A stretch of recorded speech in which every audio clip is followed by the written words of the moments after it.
कपड़े धोने वाली बहू। शादी के पहले से ही विभा को कपड़े धोने का बड़ा शौक था। कभी नल के नीचे तो कभी तालाब के पास। अरे मेरी नीली वाली लुंगी नहीं दिख रही है। विभा की अम्मा, कहाँ रखी है लुंगी? अरे वो तो विभा ने परसों ही धोकर रखी थी आपकी अलमारी में, देखो वहीं होगी। वो ना मैंने आज धो दी, मुझे लगा कि गंदी हो गई होगी। अरे कैसे गंदी हो गई थी? उसे तो मैंने पहना भी नहीं। हे भगवान, इस लड़की के कपड़े धोने की आदत से परेशान हो गया हूँ मैं। जितना तो घर में राशन नहीं आता, उससे कहीं ज्यादा डिटर्जेंट पाउडर का खर्चा है। इसकी शादी करवा दो, शादी। जाए अपने घर में ही करे काम, फिर चाहे घर के कपड़े धोने हो या पूरे गांव के। हाँ ठीक बोल रही हो, देखता हूँ मैं कोई लड़का। वो दिन भी आ जाता है जब विभा को देखने लड़के वाले आ जाते हैं। लड़की मुझे अच्छी लगी। होने वाली सास कहती है, बेटी अगर कुछ पूछना है तो पूछ लो। वैसे तो हमारी लड़की बहुत ही शर्मीली है, जो बोल दो वो मान लेती है, इसे क्या पूछना होगा। अरे कैसी बात कर रही हो माँ, मुझे इन लोगों के घर रहना है, सवाल तो कई है। हाँ हाँ बेटा, पूछ लो ना, क्या पूछना है। आप लोगों के घर कपड़े कौन धोता है? सास का मुंह बन जाता है। देखो, अगर तुम ये कहना चाहती हो कि तुम्हें कपड़े धोने नहीं आते तो सुन लो, कपड़े मैं ही धोती हूँ, लेकिन तुम्हारे आ जाने के बाद मैं रुमाल तक नहीं धोऊंगी। अरे चुप रहना भाग्यवान, बहू बेचारी घर आई नहीं, उसे डराना शुरू कर दिया। वो क्या है ना बिटिया, अभी तक तो ये कल्लू की माँ ही धोती थी, लेकिन अब तुम्हारे पापा तो दहेज में वॉशिंग मशीन देंगे ही। तभी विभा की माँ बोल पड़ती है, सवाल भी पूछा तो क्या। वैसे भाई साहब, मशीन की तो फिर भी कपड़े धोने की कैपेसिटी होती है। मतलब जो बिटिया दे रहे हैं ना विभा, इसे कपड़े धोने का बहुत शौक है। ये आप लोगों के क्या, आस पड़ोस गांव मोहल्ले सबके कपड़े धो दे और उफ तक ना करे। बाहर देखा नहीं आपने कितने कपड़े सूख रहे हैं? सब हमारी बिटिया ने ही तो धोए हैं। बस भी करो ना माँ, शर्म आ रही इतनी तारीफ सुनकर। और तो और एक दाग निकाल कर दिखाओ तो मान जाऊं। हाँ अच्छा, माफ करना बेटा, मैंने गलत समझा। हमें तो रिश्ता बहुत पसंद है। और ऐसे जुड़ जाता है रिश्ता कपड़े धोने का शौक रखने वाली विभा का। उसकी शादी हो जाती है कोयला फैक्ट्री में काम करने वाले कल्लू के साथ। शादी के बाद अचानक विभा चिल्लाती हुई सास के पास आती है। सासू माँ, अरे सासू माँ कहाँ है आप? ये तो धोखा है, धोखा दिया आप लोगों ने मुझे।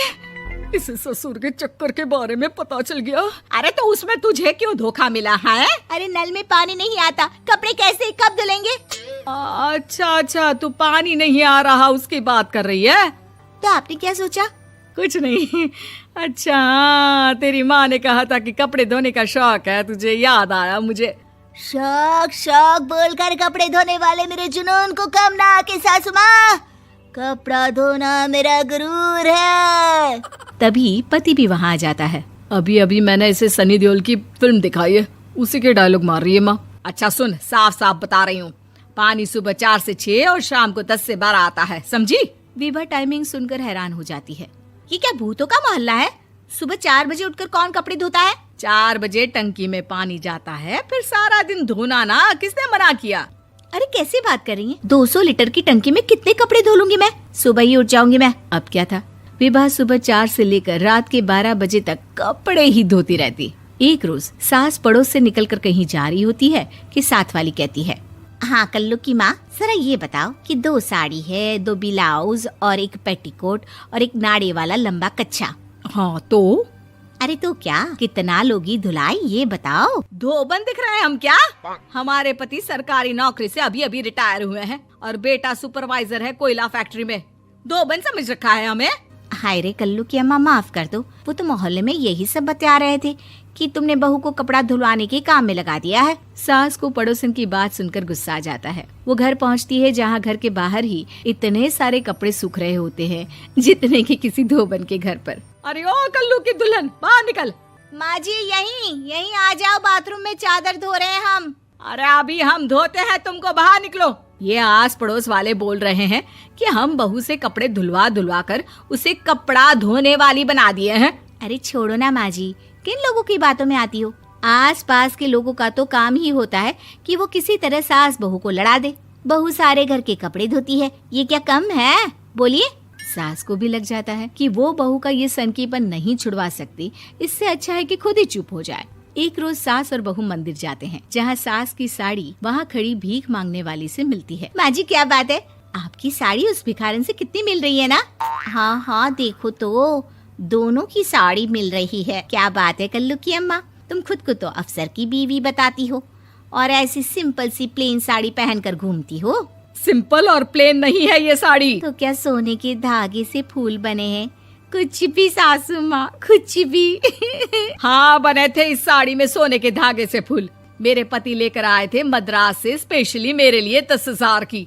ताहे भाई साहब इस भिखारन के लिए भी सेम टू सेम साड़ी लेकर आए होंगे 10,000 की।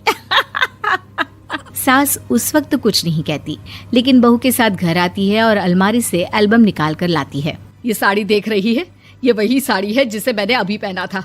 इस साड़ी में ये जो चमकदार फूल दिख रहे हैं ना, ये सोने के धागों से काटे गए हैं। लेकिन तू लोकल वॉशिंग मशीन ब्रश से घिस घिस कर सारे फूलों को निकाल कर साड़ी प्लेन कर दी। मुझे माफ कर दीजिए सासू माँ। और तो और, जब मैंने तुझे तेरी गलती के लिए कुछ नहीं कहा, लेकिन तूने तो सबके सामने मेरा मजाक ही बना दिया। क्यों? बहू को समझ में आ जाता है कि अब से उसका कपड़े धोना बंद।